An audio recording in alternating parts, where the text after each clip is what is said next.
Hey everyone, welcome back to the channel. In this video, we're going to show you how to customize the mobile footer on WordPress Blocksy. Alright, before we get started, let's get everything set up to customize Blocksy Mobile on our desktop computer. Let's click on Customize, which will open up the WordPress Customizer. And while we're here on our main website, let's go ahead and press F12 on our keyboard, which opens up the console.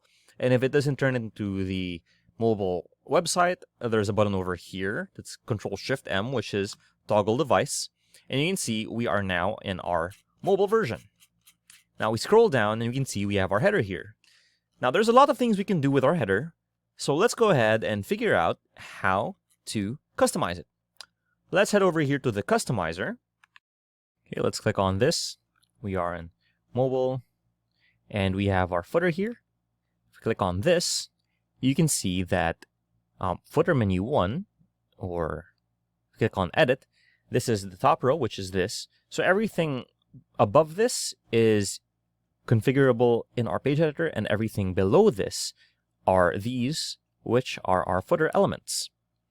So first things first, let's talk about how this is all laid out. We have 3 rows here: top row, middle row, bottom row. Most WordPress themes, are laid out this way. There are some that have more, some that have less. Now, you can see here that we have 3 spaces here. We have a short space here, a long space here, and a short space here, and a very long one here because that's our area. Now, if I wanted to add more things here, I can click on top row, and I could add more spaces. You can see we have 6 here, and it puts a bunch more space, or we can have 2 columns, so it's side by side. We can change the spacing of the column. You can see this divider starts to change as well. Let's keep it on 4, I suppose. And then we can put another widget over here, and it should bump it up. Yep, there you go. And it's not like on desktop, where if we were to mess with this, you can see that it's side by side. So when we put it to mobile, well, the column spacing and the widget spacing change because we're on mobile, but again, because we're constrained by this vertical area here, the changes here aren't exactly one-to-one.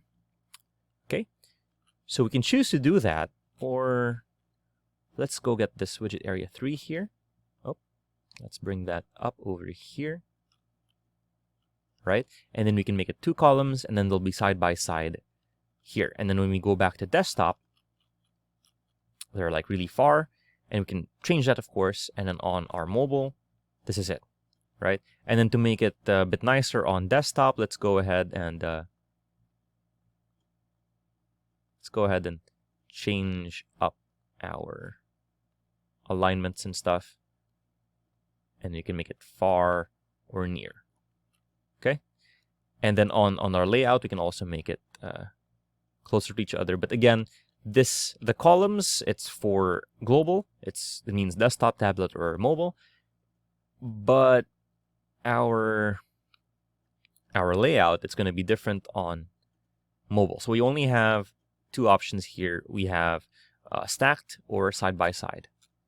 Okay, we lost the 3rd widget there, but don't fret, because if we go back here, we have widget area 3, and we can just drag and drop that where we found it. Okay, so let's go ahead and make this a 2-column thing, just because it looks cleaner that way. And what else can we do here? All right, so we've shown you the column spacing, the widget spacing, and the vertical alignment. And you don't really see it much here because it takes up the space. We can also make it full width or default. It really depends. And we can also remove this row on our mobile. So let's say we didn't want our social media here at the bottom for mobile only. So let's click on middle row, right? And we're editing this, and we can remove this completely. So we only have our copyright and our menus here, and then we can get our socials from the menu. Okay, so we can do that. We'll remove that just for this video. And what else can we do? We have bottom row, and again, the same things. We have our columns, our spacing, our layout. We can also change our background. So inherited, this is the background from our website. We can go ahead and just choose any color we want. We can add a divider, or let's put a a dotted line, and we'll make it red. And you can see, hopefully you can see it there. And we can make it full width, but it doesn't really matter since we're on mobile. And for the row bottom, we'll put another dotted line, and we'll make it color blue. Hopefully you can see that. There you go. And what else can we add here?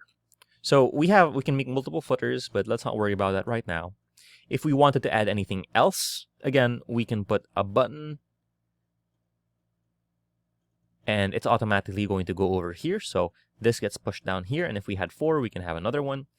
And we can also put other widgets and contacts and socials and search box and another logo down here. Let's put the logo over here, and you'll see it won't appear because we have this disabled. So let's click this. Let's make it a 4 layout, and let's put the logo here, and it should appear over here. There you go. And let's change the alignment.